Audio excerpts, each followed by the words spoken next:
তখন বলে, স্বামী গো, এমন কথা কয় না, আল্লাহ যেন আপনার আগে আমাকে নিয়ে নে।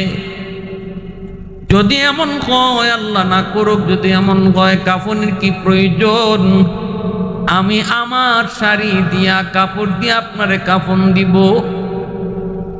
আমার কাপড়টাই হবে আপনার কাফনের কাপড়, বাজারের কাপড়ের প্রয়োজন নাই। এই কথা বলতেই স্বামী কই, বিবি গো, বুঝেছি আমার প্রতি তোমার মহব্বত, তোমার ভালোবাসা অধিক, বুঝ হয়ে গেছে আমার। কিন্তু শোনো গো বিবি, তোমার কাপড়ের প্রয়োজন নাই। আমার যদি মরণ হয়, আমার জুব্বা দিয়েই তুমি কাফন পরায় দিও। জুব্বাটা উপরে নিয়া মাথার দিকে তুমি জুব্বাটার উপর দিয়ে বাঁধিয়ে দিও। পায়ের দিকতে যদিও খোলা থাকে, এই খোলা জায়গাটা গাছের কাপ লতা পাতা দিয়ে ডেকে দিও। প্রয়োজন নাই, অন্য কোনো কাপড়ের প্রয়োজন নাই, আমার জুব্বাটাই হয়ে যাবে কাফন। পায়ের দিকটা যদি কভার না দে, গাছের লতা পাতা লতা পাতা আর দিয়েই তুমি আমার পায়ের নিচটা কভার দিও। ভাইরা বন্ধুরা, যুবক, এই কথাটা তিনি বললেন। বলার পর আল্লাহর কি হুকুম, আল্লাহর কি মর্জি, এই রাত্রি ওনার ইন্তেকাল হয়ে গেল। কারণ মরণ কার কখন কোন হালতে কোন অবস্থায় হবে কেউ জানে? আল্লাহ পাক রব্বুল আলামিন কার মরণ কোথায় লিখে রেখেছেন, এটা কি ঘরে নাকি ঘরের বাহিরে, বিবি বাচ্চার কাছে নাকি গাড়িতে, যৌবনে না বৃদ্ধ বয়সে না বাল্যকালে, কেউ জানে না মরণ কার কখন কোন হালতে আসে। তবে আল্লাহ ওয়ালারা ওরা অনেকটাই টের পেয়ে যান, ওরা অনেকটাই বুঝে ফেলেন যে তাদের মৃত্যুর কাল, মৃত্যুর সময় ঘনিয়ে এসেছে।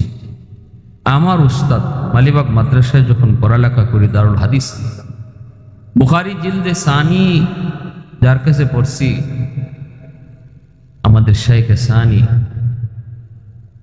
আল্লাহর ওলি, এশার নামাজ পড়ে আমাদেরকে বুখারী পড়াইছেন। বুখারী শরীফ এশার নামাজ পড়ে পড়াইছেন। ওই রাত্রে তিনি যে রুমে থাকতেন, ওনার যে খাস খাদেম ছিল আমার বন্ধু, তারে বলতেছেন, বাবা আজকে তুমি আমার দরজা জানালাটা লাগাইও না, আমিও লাগাবো না, আমি আজ সারা রাত কোরআন তেলাওয়াত করব, আর আমার দরজাটা খোলা রাখো, মাঝে মাঝে এসে তুমি দেখে যাও। আমার মন বলতেছে আজ রাত মেহমান, আমার মন বলে আজ রাত হয়তো মেহমান আসবে। এই রাতটাই ছিল হুজুরের জীবনের শেষ রাত। আমরা দেখেছি, আমি আমার বন্ধু আমাকে বলছে যে, দোস্ত হুজুর তো এই ধরনের কথা বলছেন। আমরা রাত 1টা বাজে গেছি হুজুরের রুমে, যে এদিকে কোরআন তেলাওয়াত করতেছেন। রাত 2টা বাজে গেছি তেলাওয়াত করেন, 3টা বাজে গেছি, যে দেখি কোরআন তেলাওয়াত করা অবস্থায় হুজুরের মাথাটা কোরআন শরীফের সাথে ঠেক দেওয়া, অর্থাৎ নাই দুনিয়াতে, কোরআন তেলাওয়াত করা অবস্থায় ইন্তেকাল হয়েছে। আমার ভাইরা বন্ধুরা, যুবকের জন্য বলতেছি, কার মরণ কখন কোন হালতে কেউ জানে না। কারো মরণ গান শোনা অবস্থায়, গান গাওয়া অবস্থায়, কারো মরণ হারাম কাজে লিপ্ত থাকা অবস্থায়। আল্লাহর নবী বলেন, যদি কেউ হারাম কাজে মত্ত থাকা অবস্থায় কারো মরণ হয়, তাহলে তার মরণ হবে বেঈমানি মরণ। لا يزني الزاني حين يزني وهو مؤمن ولا يسرق السارق حين يسرق وهو مؤمن। নবীজি বলেন, জিনাকুর যখন জিনা করে তখন ঈমান সাথে থাকে না। ঠিক এমনি ভাবে যদি কোনো চোর চুরি করে, চুরি করা অবস্থায় তার ঈমান সাথে থাকে না। ডাকাত যখন ডাকাতি করে তখন তার সাথে ঈমান থাকে না। ওই অবস্থায় যদি তার মরণ হয়, তাহলে বেঈমান হয়ে মরল, ঈমান সাথে যাবার কোনো সুযোগ পাইল না। আর আল্লাহর ওলিরা ওরা বুঝতে পারতেন, টের পাইতেন তাদের মরণটা কোন হালতে কত সুন্দর হয়। দেখেন কোরআন তেলাওয়াত করা অবস্থায় মরণ। এজন্য আল্লাহর ওলিরা টের পায় যান। ওই দিকে দেখা যায় সুলতান ইবনে আদিল, সে তার বিবিকে বলতেছে, বিবি গো, আজ রাত হয়তো আমার জীবনের শেষ রাত। যদি আমার মরণ হয়, তোমার কাপড় দিও, আমাকে জানাজা দেওয়া লাগবে না, কাফন পরানো লাগবে না, আমার জুব্বা দিয়ে কাফন দিবা। পায়ের দিকটা খোলা থাকলে সেই জায়গাটা তুমি লতা পাতা দিয়া কভার দিয়া দিও। যেমন কথা তেমন কাজ।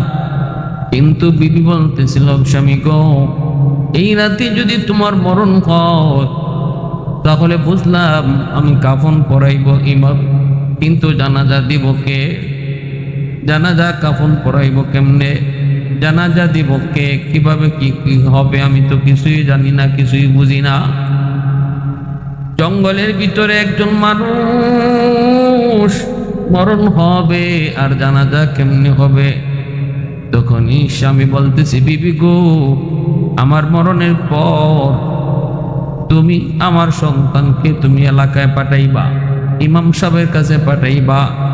ইমাম সাহেব আসলে পরে রাতের অন্ধকারই আমাকে দাফন দিয়ে দিবা। বিবি বলতেছে, যদি অন্ধকারে ইমাম সাহেব না আসেন, গ্রাম থেকে যদি এই পাহাড়ি অঞ্চলে কেউ না আসে রাতের অন্ধকারে জানাজা পড়ার জন্য, তাহলে কি করব?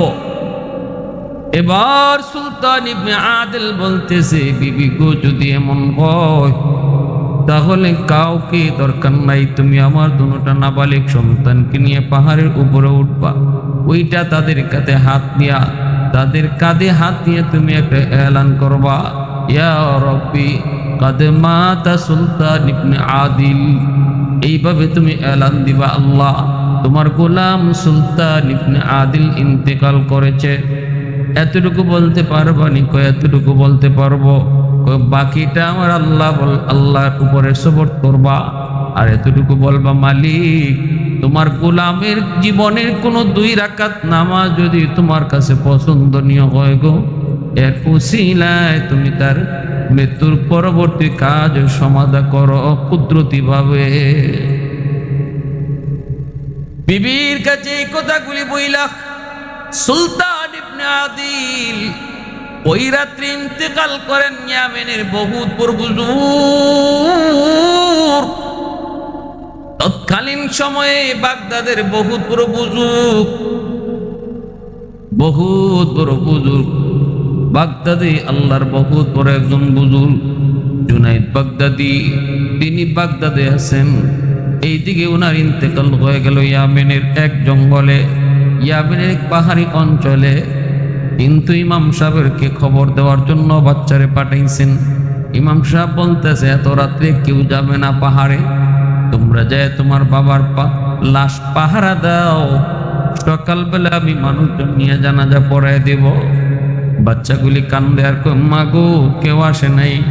সাথে সাথে মায় কই, বাবা কান্দিস না, তোর আব্বা বিকল্প একটা পথ বলে গেছে। দুটা বাচ্চারে নিয়া দক্ষিণী মা বাচ্চার কাঁধে দুইরা আল্লাহর কাছে ডাক দিয়া কয়, ইয়া রাব্বি কাদ মাতা সুলতান ইবনে আদিল। সুলতান ইবনে আদিল কয় যখন আল্লাহর কাছে ডাক দিয়া কয়, মালিক, আমার স্বামী তোমার গোলাম জীবনে যদি 2 রাকাত কোনোদিন তোমাকে খুশি করার জন্য নামাজ পড়ে থাকলে, ওই নামাজের উসিলায় তুমি তার জীবনের মৃত্যুর পরবর্তী কাজটা তুমি সমাধা করো।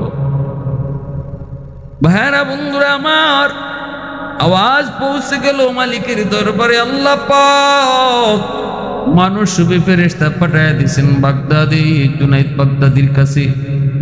জুনাইদ বাগদাদির কাছে একজন মানুষ রূপে ফেরেশতা এসে কয়, জুনাইদ কোথায় আছো? কয়, বাগদাদে আছি। ইয়ামিন এখান থেকে কত দূর? কয়, 2500 দূর। 2500 মাইল দূর। এখনই ওই জায়গায় যাইয়া একটা জানাজার নামাজ পড়া লাগবে, এখনই যাওয়া লাগবে। রাত পোহানোর আগে আগে তার জানাজাটা পড়া লাগবে। সে বহুত বড় আল্লাহর একজন ওয়ালি, রাতের অন্ধকারেই তার জানাজা পড়া লাগবে।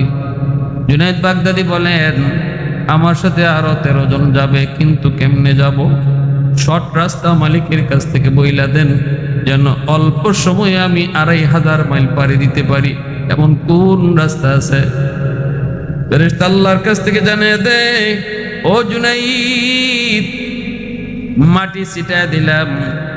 এই মাটিটা হলো যেই লোক মারা গেল, যে আল্লাহর ওলি আমিনে, তার কবরটা যেখানে হবে ওই জায়গার মাটিটা এখানে তোমার সামনে ছিটায় দেওয়া হয়েছে। এখানে তুমি সেজদায় পড়ো, সেজদায় পড়ো, সেজদা থেকে মাথা উঠাইলে পরে দেখবা ইয়ামিনের সেই জঙ্গলে তুমি হাজির। জুনায়েদ বাগদাদি 13 জন সাথী নিয়া সাথে সাথে আল্লাহর কুদরতি কদমে সেজদায় পড়ে গেলেন। সেজদা থেকে মাথা উঠাইলেন, সুবহানা রাব্বিয়াল আলা, সুবহানা রাব্বিয়াল আলা, সুবহানা রাব্বিয়াল আলা। সেজদার তাসবিহ কইরা মাথাটা উঠায়া দেখেন তার আর বাগদাদে নাই। মুহূর্তের ভিতরে আল্লাহ পাক এক পলকে 2500 মাইল ইয়ামেনের ওই পাহাড়ি অঞ্চলে হাজির কইরা দিছেন। এটা একমাত্র সম্ভব কার দ্বারা? একমাত্র সম্ভব আমার আল্লাহ পাকের কুদরতের দ্বারা।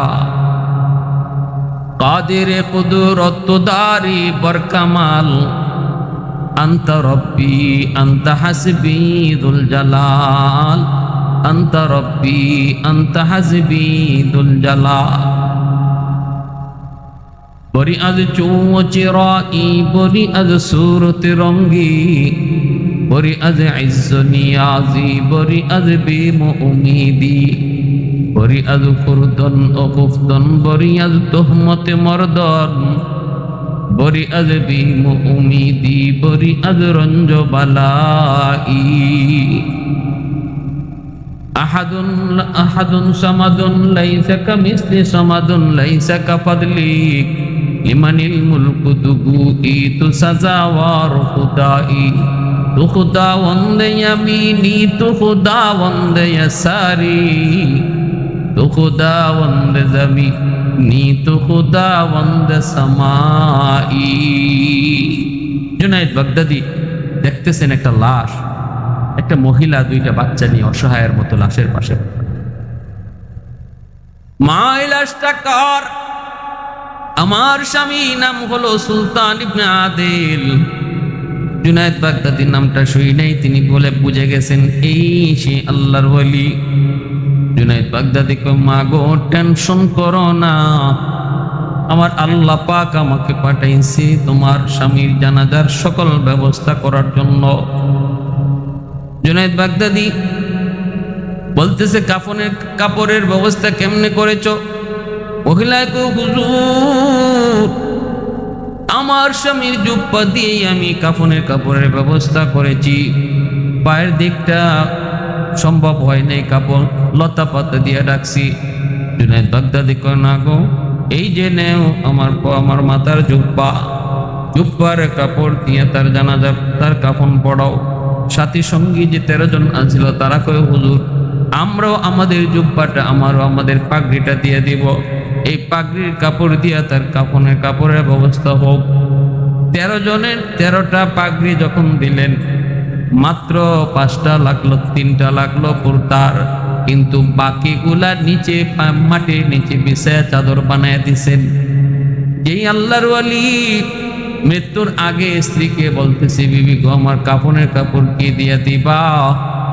আল্লাহ পাককে খুশি করার কারণে আর আল্লাহ তার উপর খুশি হওয়ার কারণে কাফনের কাপড় আর এখন শর্ট না, বরং উপরে পড়ছে, অতিরিক্ত হইতেছে। জানাজা পড়াইয়া দিবেন, জানাজা পড়াইয়া দিবেন। জানাজায় দাঁড়াইলেন, ইমামতি করতেছেন জুনায়েদ বাগদাদি, বহুত বড় আল্লাহর ওয়ালি। ইমামতি করবেন জুনায়েদ বাগদাদি। পিছনে তার সঙ্গী সাথী মুরিদান 13 জন, আর 2টা নাবালেগ বাচ্চা। ওই 2টা নাবালেগ বাচ্চা কার? সুলতান ইবনে আদিলের। জানাজা পড়াইবেন মাত্র হঠাৎ করে একজন বুজুর্গ আইসে ডাক দেয়া কই, ও জুনাইদ, সাবধান, জানাজা পড়েও না, এখনো জানাজা হবে না। জুনাইদ বাগদাদির হাতটা দুইরা জানাজা পড়াইতে আটকায় দিলেন, আর বলতেছেন জানাজা এখন হবে না, পড়ে। এই বইলা তিনি বলতেছেন আমাকে আমার আল্লাহ পাঠাইছেন। ও জুনাইদ, ওই যে আমার হাতে একটা ব্যাগ, এই ব্যাগটা হলো, কইলা দেখো 3টা কাফনের কাপড় আছে, আল্লাহর পক্ষ থেকে কাফনের কাপড় পাঠানো হয়েছে। জুনাইদ বাগদাদি কয় হুজুর, আমরা তো কাফনের কাপড় তারে পরাইছি, কয় আল্লাহ তারে দিছে। ভাইরা বন্ধুরা আমার, আল্লাহ পাক রব্বুল আলামিন কয় ওয়ামান ইয়াত্তাকিল্লাহা ইয়াজআল লাহু মাখরাজা ওয়া ইয়ারযুকুহু মিন হাইসু লা ইয়াহতাসিব। আল্লাহ কয় বান্দা, তুই যখন আমার হয়ে যাবি, আমি তোর হয়ে যাব, তখন তোর জন্য সব মিলে দিব, সব আমি কইরা দিব, তোমার সব কিছুর জিম্মাদার আমি আল্লাহ নিজে হয়ে যাব। রিজিকের ব্যবস্থা করব অজানা অচেনা জায়গা থেকে, কল্পনা হবে না। তোমার জীবনের সব কাজের দায়িত্বের জিম্মাদার আমি আল্লাহ হব। ভাইরা বন্ধুরা, এই অবস্থায় জুনাইদ বাগদাদি তিনি ওই কাফনের কাপড়টাও বের করলেন। এরপরে ওই লোক অপরিচিত মুসাফির, তিনি ডাক দিয়া বলতেছে জুনাইদ, পিছনে যাও, পিছনে যাও। এই মহান আল্লাহর ওলি জানাজা পড়ানোর জন্য আল্লাহ আমাকে আদেশ করেছে, জানাজা আমি পড়াবো, পিছনে যাও। জুনাইদ বাগদাদি কথা বললেন না, পিছনে চলে গেলেন। কিন্তু চিনেন না, জানেন না কে সে আল্লাহর ওলি,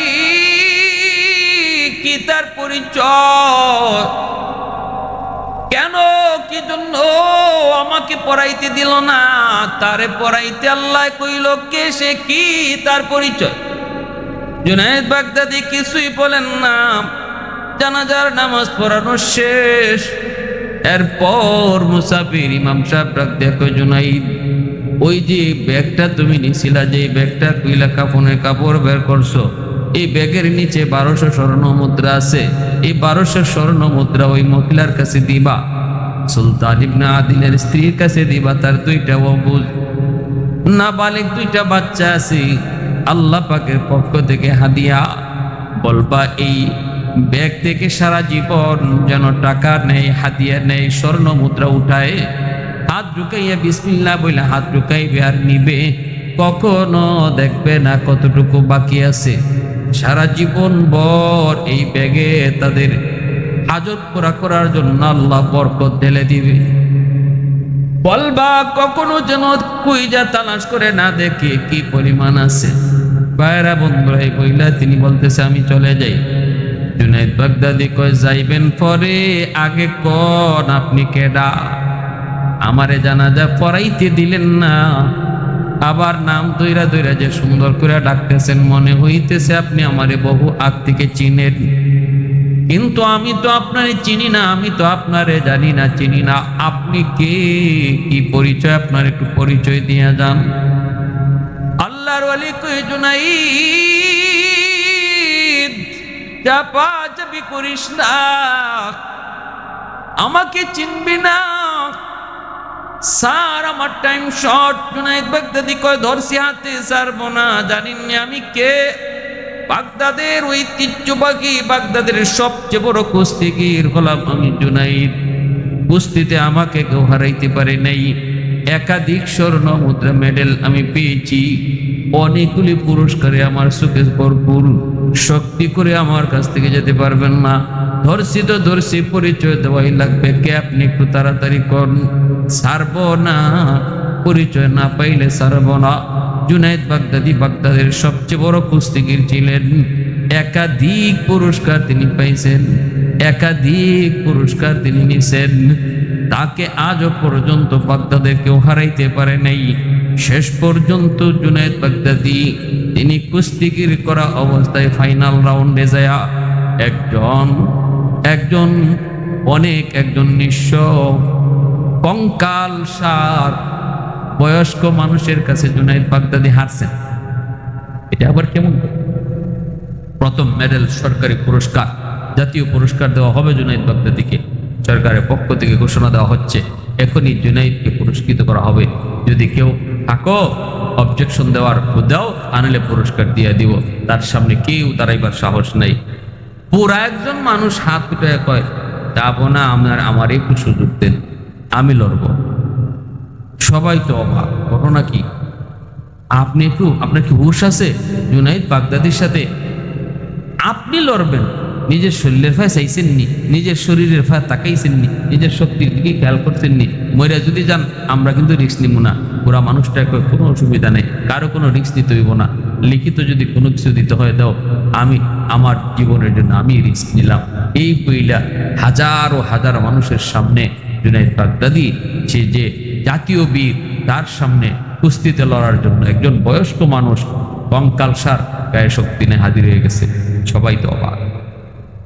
ওই অবস্থায় পুরা মানুষটায় যায় জুনাইদ বাগদাদিরে কয়, জুনাইদ, অবাক হইতেছ আমাকে দেইকা, আমি কোন সাহসে তোমার সঙ্গে দাঁড়াইলাম?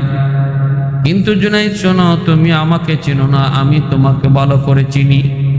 তবে আমার পরিচয় যদি দেই, আমাকেও তুমি ভালো করে চিনবা। কে আপনি? কয়, আমি পরে বলতেছি আমি কি। এর আগে আমার অবস্থাটা তোমারে শোনাই। আজ 3 দিন হয়ে যায় আমার পরিবারে খানা নাই, আমার বাচ্চাগুলো অসহায়, ঘরে খানা নাই। জুনাইদ, আমি কারো কাছে ভিক্ষা চাইতে পারি না, কারো কাছে সাহায্য চাইতে পারি না, সদকাও খাইতে পারি না, কারণ আমি নবীর বংশের মানুষ। এজন্য কারো কাছে হাতও পাততে পারি না। আমার বংশ হলো নবীর বংশ। যদি তুমি আজকের এই প্রতিযোগিতায় আমার কাছে তুমি ইচ্ছা করে হেরে যাও, তাহলে তোমার এই হেরে যাওয়ার কারণে নবীর বংশের কিছু মানুষের মুখে খাদ্য জুটবে। আজ আমার বাচ্চাগুলো একটু হাসি ফুটবে, তাদের মুখে হাসি ফুটবে। পেটের ক্ষুধায় অস্থির। হয়তো তোমার ইজ্জত যাবে, সম্মান যাবে, কিন্তু নবীর বংশের ইজ্জত বাড়বে। এখন একটু কও, নিজের ইজ্জত রাখবা না নবীর বংশের ইজ্জত রাখবা? জুনাইদ বাগদাদি কই, আপনি আর বলতে হবে না গো, আর আমাকে শোনাইতে হবে না। ইচ্ছা করে জুনাইদ বাগদাদি পরাজিত হলেন। ওই বৃদ্ধ মানুষটা জয়ী হলো, সরকারি মেডেল তারে দেওয়া হলো। মানুষেরা জিজ্ঞেস করে, জুনাইদ কেমনে কি হলো? কিছুই তো বুঝি নাই। জুনাইদ বাগদাদি কয়ে, বুঝতে হবে না, তার কাছে অদৃশ্য একটা পাওয়ার আছে, অদৃশ্য একটা শক্তি আছে, যেই শক্তির সামনে আমি পরাজিত হয়েছি। ওই রাত্রে জুনাইদ বাগদাদি তিনি স্বপ্নে দেখে আল্লাহর নবী ডাক দিয়ে কই, জুনাইদ আয় জুনাইদ আয়। জীবনভর তোর পরিচিতি ছিল বীর বাহাদুর কুস্তিগির হিসাবে। আজকে থেকে আমি নবী তোরে হাত ধইরা এই জায়গা থেকে উঠাইয়া পরিচয় দিলাম সুলতানুল আরিফিন, জগতের সকল অলিদের সরদার বানায়া আমি নবী তোমারে খুশি করলাম। যে আমার বংশের মানুষ ইজ্জত দেয়, ইজ্জত দিয়া নিজের ইজ্জত খোয়াইল, আজ আমি নবী তারে ইজ্জতের সর্বোচ্চ আসনে বসাইলাম। والليل مغي زلف محمد كترنم والشمس برخساري أحمد كترنم والفجر مغي صبح رسالتك بشارات والعصر مغي دور نبوتك بشارات हर फूल में गेरूए मदीना का तबस्सुम शाखों की लचक में बेकदा का तकल्लुम यासीन से मौला ने कभी उनको पुकारा आमीन कभी और कभी तौसीन इशारा आमीन कभी और कभी तौसीन इशारा। এই জুনাইদ বাগদাদি বলতেছে, কে আপনি? আপনাকে ছাড়বো না, জানি না আমি কে? আমার অতীতের ইতিহাস হলো আমি কুস্তিগির বীর বাহাদুর, আমার সামনে কেউ শক্তি দিতে পারে নাই। ধর্ষি তো ধর্ষি, পরিচয় দিয়া যান, কে আপনি? হুজুর ডাক দেয়া কই, জুনাইদ সবার সামনে পরিচয় দেওয়া যায় না, কিছু কিছু পরিচয় গোপনেও দিতে হয়। কানে কানে শোনো, আমি কে জানুনি, আমি হলাম খিজির, আল্লাহর গোলাম খিজির আমার নাম। জুনায়েদ বাগদাদি কয়, আপনি কি সেই মুসা নবীর জমানার খিজির? বলল হ। সাথে সাথে খিজির আলাইহিস সালামের নাম শোনা মাত্রই জুনায়েদ বাগদাদি কাইপা উঠলেন, আপনি তো সেই খিজির যে মুসা নবীর 3 কথার পরে ফাঁস থেকে খেদাই দিছিলেন। আপনি এত রাগী, আপনি এত গুসা, আমি সেই জায়গায় আপনার সাথে বেয়াদবি করে ফেলছি হুজুর। আপনার যে রাগ, আপনার যে গুসা, মুসা নবীর মতো রাগী নবীরও আপনি সাইড দিচ্ছেন না, আপনি সারা ইতির পিছনে যান গা, আপনার আমার ভয় লাগতেছে হুজুর, আমি বেয়াদবি করলাম। খিজির আলাইহিস সালাম না না, কোনো বেয়াদবি না, আমি আল্লাহ আমারে পাঠাইছে, আমি অনেক নবী রাসূলগণের সাথে আমার সাক্ষাৎ হয়েছে, আমার রসুলের সাথেও আমি ছিলাম, হ্যাঁ, তোমার কাছে আমার আল্লাহ পাঠাইছে এই জানাজার শরীক হওয়ার জন্য। সে বহুত বড় একজন হুজুর। তখনই ওই জুনায়েদ বাগদাদি বলতেছে, আচ্ছা হুজুর, এই মাত্র কয়জন? আমরা 13 জন, আপনি জানাজার মধ্যে এত উঁচু উঁচু আওয়াজের তাকবীর দিলেন কেন? এই অল্প সংখ্যক মানুষে তো এত আওয়াজ দিতে হয় না। খিজির আলাইহিস সালাম বলেন, জুনায়েদ তুমি জানো না এই সুলতান ইবনে আদিলের মর্যাদা আল্লাহর কাছে কি পরিমাণ? জানা যায় তুমি দেখেছো তোমরা 12 জন আর 13 জন, কিন্তু আমি দেখেছি অন্তর্যুগে 12,000 ফেরেশতা হাজির। 12,000 ফেরেশতা তারা জানা যায় হাজির ছিল। এজন্য আওয়াজ জুড়ে দিয়েছি, নাও এই থলিটা নিয়ে তার বিবির কাছে দিয়ে দিও। জুনায়েদ বাগদাদি রহমতুল্লাহ আলাইহি এই থলি নিয়ে মহিলার কাছে আসলেন, আয়েশা বলতেছেন, মাগো তোমার স্বামী তো জেনতেন কোন সাধারণ মানুষ না, বহুত বড় আল্লাহর ওলি, যার জানাজার নামাজ পড়াইছেন হযরতে খিজির আলাইহিস সালাম। 12,000 ফেরেশতা যার জানাজায় শরীক হয়েছেন। ভাইরা বন্ধুরা, 12,000 ফেরেশতা যার জানাজায় শরীক, এমন একজন স্বামী, একটু কথা কও মা, আমার একটু কও, কি এমন নেকামল তার ছিল যে নেকামলের কারণে এত বড় মর্যাদা আল্লাহ তারে দিছে? তখনই তার বিবি বলতেছে, আপনি কেডা? কয় আমার পরিচয় দিও লাগবো নি? কয় না, কোন আপনি কেডা? আমি এক গুনাহগার, নাম হলো জুনায়েদ বাগদাদি। মহিলায় কই, বাবা যুবক, তুমি জুনায়েদ বাগদাদি বলে কও? আমার স্বামীর জবানে তোমার কত নাম শুনেছি। তাহলে কি এমন নেকামল যে নেকামলের কারণে আপনার স্বামী এত মর্যাদা লাভ করছে? কয়েক নাম্বার হলো, আমার স্বামী জীবনে কোনোদিন নামাজ কাজা করে নাই। 4টা আমল আমি তার পেয়েছি। আমার বিয়ের পর থেকে নিয়ে আমার চোখের দেখা আমার স্বামী জীবনে নামাজ কাজা করে নাই। আসসালাতু ইমাদুদ্দিন, নামাজ হলো দ্বীনের স্তম্ভ। নামাজ হলো দ্বীনের স্তম্ভ। নামাজের দ্বারাই একজন মানুষ সে মুমিন না কাফির এটা পরিচয় ঘটে। সর্বপ্রথম হিসাব আল্লাহ নিবে নামাজ। আউয়ালু মা ইউহাসাবু বিহিল আবদু ইয়াউমাল কিয়ামাতি সালাতু। আল্লাহ পাক রব্বুল আলামিন কিয়ামতের ময়দানে মানুষের প্রথম হিসাব কিতাব শুরু করবেন নামাজ দিয়া। নামাজের হিসাব যার সুন্দর, তার বাকি হিসাব সুন্দর। নামাজের হিসাব যার গন্ডগোল, সব হিসাবে গন্ডগোল। 2 নম্বর নেক আমল আমার স্বামীর আমি পেয়েছি। ফজরের পরে কোরআন তেলাওয়াত, মাগরিবের পরেও কোরআন তেলাওয়াত, আল্লাহর কালামের সাথে তার সম্পর্ক, মহব্বতের সম্পর্ক, কোরআনের সাথে তার ছিল ভালোবাসা। কোরআন তেলাওয়াতে সে বড় পাগল ছিল। আফজালুল ইবাদাতি তেলাওয়াতুল কোরআন। রাসূল কয় উত্তম ইবাদত হলো কোরআন তেলাওয়াত। এজন্য ওলি আল্লাহরা বেশি বেশি কোরআন তেলাওয়াত করেন। ওই যে বললাম আমার উস্তাদ মালিবাগ মাদ্রাসার শেখ সানি যে রাত্রে ইন্তেকাল করছেন, ওই রাত্রে কোরআন তেলাওয়াত করা অবস্থায় তার জান কবজ হয়েছিল। কোরআনের সাথে সম্পর্ক। 3 নাম্বার বিবি সাহেব বলতেছে, আমার স্বামীর দ্বিতীয় নেক আমলটা আমার যা চোখে পড়ে সেটা হলো, আমার স্বামী জীবনে আমার চোখের দেখা কোনোদিন তাহাজ্জুদের নামাজ তরক করে নাই। তবেই রাতে তাহাজ্জুদের টাইম, এই তাহাজ্জুদের সময় শুধু নামাজ পড়তো না, আমি দেখতাম নামাজ পড়ে সে কার সাথে বিড়বিড় করে কথা কইতো। আমি মাঝে মাঝে লাইট জ্বালায় কই, ডাক লইতাম, তুমি কার সাথে কথা কও? আমি ভাবতাম কার সাথে কার সাথে কার না জানি প্রেমের আলাপ করে। কিন্তু আমার স্বামী কইতেছে, বিবি গো, আরে নারী পুরুষের সাথে প্রেম না, আমি আমার মাসুকের সাথে প্রেম করি।